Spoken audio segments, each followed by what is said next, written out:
మాంగళ్య shopping mall ఆర్సీపురంలో Ambedkar statue ఎదురుగా July 12న రాశి ఖన్నా చేతుల మీదుగా గ్రాండ్ ఓపెనింగ్. సభకు నమస్కారం. ఈ కార్యక్రమానికి ముఖ్య అతిథిగా విచ్చేసిన మనందరి గుండెల్లో ఉన్న మన పెద్దన్న గౌరవ ముఖ్యమంత్రి రేవంత్ రెడ్డి గారికి, కౌన్సిల్ చైర్పర్సన్ పెద్దల గుత్తా సుఖేందర్ రెడ్డి గారికి, అసెంబ్లీ స్పీకర్ గారు పెద్దలు గడ్డం ప్రసాద్ గారికి,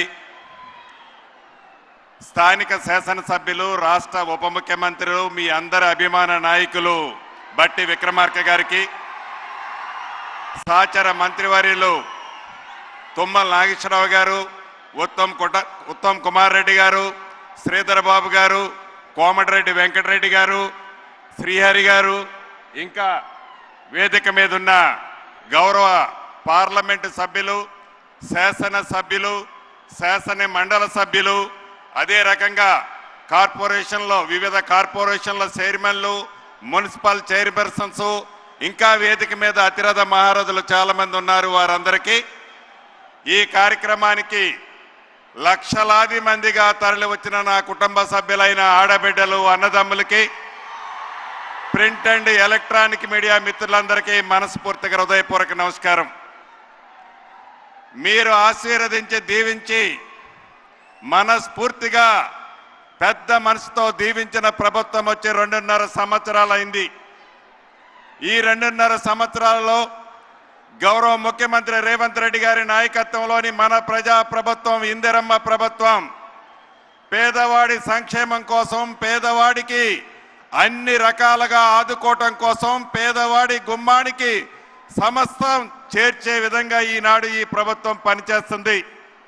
రైతుని రాజును చేస్తానని చెప్పి మాటలతో కాకుండా చేతలతో రైతన్నలని అన్ని రకాలుగా ఆదుకున్న ప్రభుత్వం, మీరు ఆశీర్వదించిన ప్రభుత్వం. ఒక్క రైతులనే కాదు, ఆడబిడ్డలని 1 కోటి మందిని కోటేశ్వరులను చేస్తానని చెప్పి ఈ గడిచిన 2.5 సంవత్సరాల్లో సుమారు 63,000 కోట్ల రూపాయలు సున్నా వడ్డీకి ఇచ్చిన ప్రభుత్వం మీరు ఆశీర్వదించే ప్రభుత్వం. నిరుద్యోగ యువతకి మొదటి 2 సంవత్సరాల్లోనే సుమారు 71,000 ఉద్యోగాలు ఇచ్చిన ప్రభుత్వం మీది. రాబోయే కొద్ది రోజుల్లో నాకు తెలిసి ఒక 17 నుంచి 20,000 ఉద్యోగాలు మళ్ళీ నోటిఫికేషన్ పిలవబోతున్నారు. అంతేకాదు, ప్రతి కుటుంబాన్ని ఈ ఇందిరమ్మ ప్రభుత్వంలో సంక్షేమ కార్యక్రమాలే కాకుండా ఎక్కడ ప్రతి అంశం కుంటుపడకుండా ఈ ప్రభుత్వం నిరంతరము మీకోసం పనిచేస్తున్న సంగతి మీకు తెలిసిందే.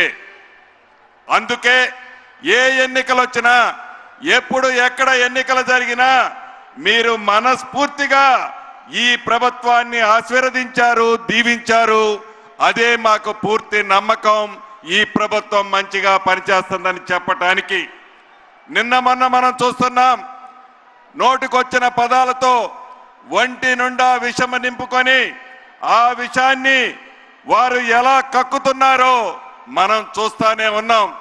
అందుట్లో భాగంగా ఈనాడు ఈ ప్రభుత్వం నీటిపారుదల శాఖలో ఏవైతే ఆరోపణలు చేస్తున్నారో, ఏదైతే కాళేశ్వరం మీద ఎన్నికలకి ముందు ఈ ప్రభుత్వం చెప్పిన మాటలు నిజమైన తర్వాత ప్రతి కాళేశ్వరం పిల్లర్లో అవినీతిమయం కొట్టొచ్చినట్టు కనిపిస్తుంది.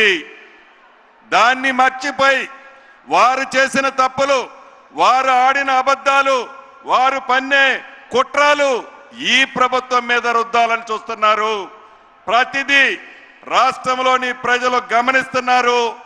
2 పర్యాయాలు బుద్ధి చెప్పారు, మళ్ళీ ఎన్నికలు వస్తే బుద్ధి చెప్పి తీరుతారు. ఈ ప్రభుత్వం ఇళ్ల విషయంలో 2వ విడత ఇప్పుడే ఇచ్చాం, 3వ విడత ఇస్తాం, 4వ విడత ఇస్తాం. అర్హులైన పేదవాళ్ళకి ఇల్లు ఇవ్వాలన్నదే రేవంత్ అన్న ఈ ప్రభుత్వం యొక్క ఉద్దేశం. అంతేకాదు భూభారతి ద్వారా ప్రతి జిల్లాలో ఇప్పటికే 70 గ్రామాలు సర్వే చేస్తున్నాము.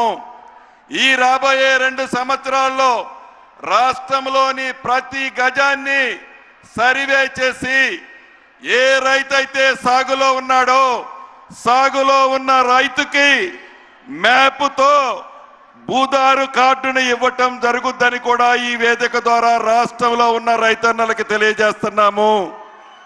ఇది ప్రజా ప్రభుత్వం, ఇందిరమ్మ ప్రభుత్వం. మధుర నియోజకవర్గంలో ములుగుమాడులో సర్వే చేసి ఈ వేదిక మీదనే పైలట్ ప్రాజెక్టు కింద చేసిన రెవెన్యూ గ్రామంలో సుమారు 476 మందికి భూదారు కార్డులు మ్యాపులతో సహా గౌరవ ముఖ్యమంత్రి రేవంత్ రెడ్డి గారి చేతుల మీదుగా, అదే విధంగా స్థానిక శాసనసభ్యులు ఉప ముఖ్యమంత్రి బట్టి విక్రమార్క గారి చేతుల మీదుగా మీకు భూదారు ఇవ్వటం జరుగుతుంది. అదే పద్ధతిలో రాష్ట్ర వ్యాప్తంగా భూములున్న ప్రతి రైతన్నకి ఈ టైపులోనే భూదారు ఇవ్వటం జరుగుద్దని కూడా ఈ వేదిక మీద నుంచి తెలియజేస్తూ, మరొక్కసారి ఇంత మంచి కార్యక్రమానికి విచ్చేసిన నా రైతన్నలకు, ఆడబిడ్డలకు, అన్నదమ్ములకు పేరు పేరున నా కుటుంబ సభ్యులందరికీ హృదయపూర్వక నమస్కారాలు తెలియజేసుకుంటూ సెలవు తీసుకుంటున్నాను.